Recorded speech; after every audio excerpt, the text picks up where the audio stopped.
کل یہ کویشچن ہوا تھا کہ جو عورتیں دربار پر منتیں مان لیتی ہیں اور بعد میں بھول جاتی ہیں ان کا کیا حکم ہے؟ تو ہم آپ کو کل کے پروگرام میں یہی آخر میں ہم نے سمجھایا تھا کہ منت اصل میں اللہ تبارک و تعالی سے کسی عبادت کے ارتکاب کا ایک وعدہ ہوتا ہے۔ گویا کہ وہ اللہ کی طرف سے تو واجب نہیں ہوتی، لیکن ہم خود اپنے اوپر واجب کر لیتے ہیں کہ جب ہم کسی عبادت کا وعدہ کرتے ہیں وہ ہم پر واجب ہو جاتی ہے۔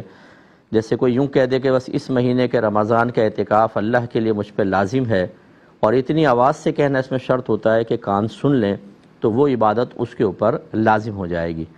تو یہ اس میں ایک تو بنیادی اصول یہ ہوتا ہے کہ آپ کے کان نے اس کو سنا ہو، آپ نے اللہ کے لیے وہ منت مانی ہو۔ تیسری چیز یہ ہوتی ہے کہ اسی عمل کی منت مان سکتے ہیں کہ جس کی جنس سے کوئی فعل، کوئی عمل آپ پہ فرض یا واجب ہو۔ جیسے نماز فرض ہوتی ہیں تو نفل کی منت مان سکتے ہیں، اسی طرح زکوٰۃ آپ پہ فرض ہے یعنی مال خرچ کرنا، تو مال خرچ کرنے کی منت آپ کر سکتے ہیں، مان سکتے ہیں۔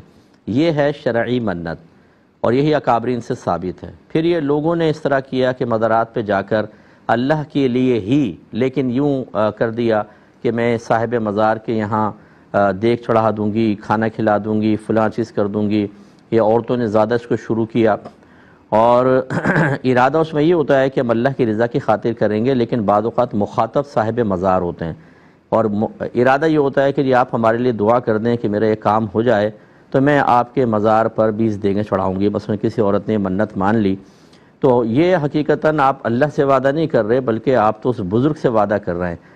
اس کو منت عرفی کہتے ہیں کہ آپ کے عرف میں رائج ہو گئی، اس کا شرعی منت سے کوئی تعلق نہیں ہوتا۔ تو بس یاد رکھیں کہ شرعی منت جو ہے اس کو پورا کرنا آپ پہ واجب ہے۔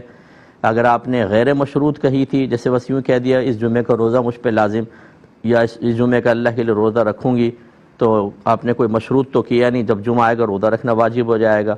اور اگر آپ نے مشروط کر لیا تھا کہ اللہ تعالیٰ اگر میری صحت ہو گئی تو میں 3 روزے رکھوں گا، اور پھر صحت مل گئی تو 3 روزے رکھنا واجب ہے۔ اس میں کبھی آپ ٹائم مقرر کرتے ہیں، کبھی نہیں کرتے، جب نہیں کرتے تو پوری زندگی وقت ہے، لیکن جتنی جلدی کر لیں بہتر ہے۔ بس یہ شرعی منت تھی، باقی یہ عرفی منتیں جو ہیں بعد میں ایجاد ہوئی ہیں، اور ہم یہی کہتے ہیں کہ لوگوں کو سمجھاتے ہیں کہ آپ شرعی منت کی طرف آئیں۔ وجہ یہ ہے کہ عرفی منت کی جو احتیاطیں ہیں، لیمیٹیشنز ہیں، وہ بعض اوقات لوگوں کو پتہ ہی نہیں ہوتی۔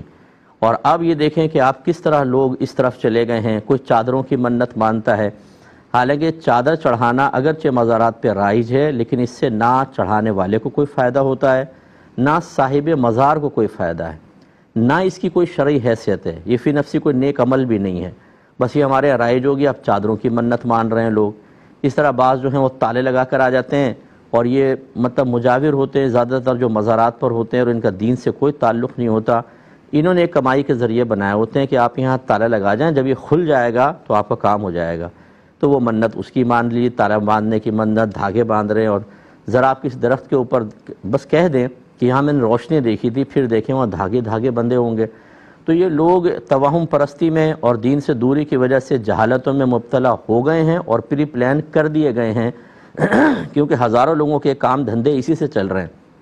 لوگوں کو پاگل بنائیں، انہیں نفسیاتی طور پہ مروب و متاثر کریں، انہیں اصل دین سے دور رکھیں، اور مولوی کو بدنام کر دیں۔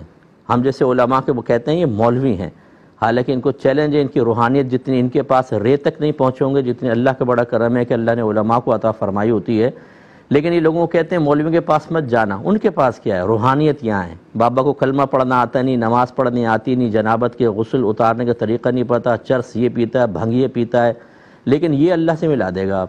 اور ہماری سادہ لو عوام بیچاری وہ انہی کے پیچھے چلنے کے لیے تیار ہے، جو سر سے لے کر پیر تک شریعت کے خلاف، آپ کے نبی کے خلاف جا رہا ہے، بلکہ آپ کے نبی کی قائم کردہ حدود اور قیودات کو مولویوں کی حدود اور قیودات کہہ رہا ہے۔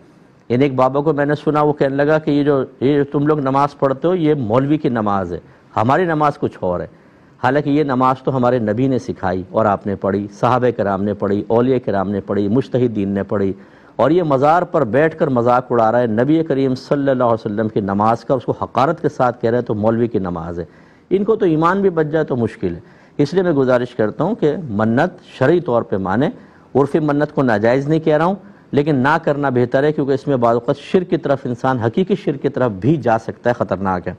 لیکن بہرحال اگر کسی نے منت عرفی مان لی ہے اور شرائط و قیودات کے ساتھ ہے، یاد رکھیں اس کا پورا کرنا واجب نہیں ہوتا، کرنا چاہیں کر دیں، نہ کرنا چاہیں کوئی گناہ نہیں ہے۔ اور بعض لوگ کہتے ہیں دیکھو منت پوری نہیں کی نا بابا ناراض ہو جائے گا، نہیں، وہ بزرگ ناراض نہیں ہوتے۔ اگر واقعی وہ بزرگ ہیں تو وہ تو خود کہیں گے کہ تم یہاں کے منت کیوں مان رہے ہو، اللہ تعالیٰ کی بارگاہ کی طرف رجوع کرو۔ وہ ناراض نہیں ہوتے کہ اگر آپ نے 20 دیگیں نہیں چڑھائیں تو آپ کو بددعا دے کے آپ کو تباہ و برباد کر دیں گے۔ ہوتا یہی ہے کہ جب منت مانی کوئی پوری نہیں کی، گھر میں نقصان ہو گیا، فوراً کنیکشن ملائیں گے، دیکھا نا تم نے بابا کو ناراض کر دیا نا، ایسا ہو گیا۔ وہ بھائی یہ بزرگ ایسے ناراض نہیں ہوتے ہیں، یہ کس نے کہا آپ کو کہ ایسے بزرگ ناراض ہو کے حملہ کر دیتے ہیں؟ یہ بالکل غلط چیزیں ہیں۔ آپ اللہ کی طرف رجوع کریں، یہ سب سے بیسٹ وے ہے اور سب سے محتاط ہے۔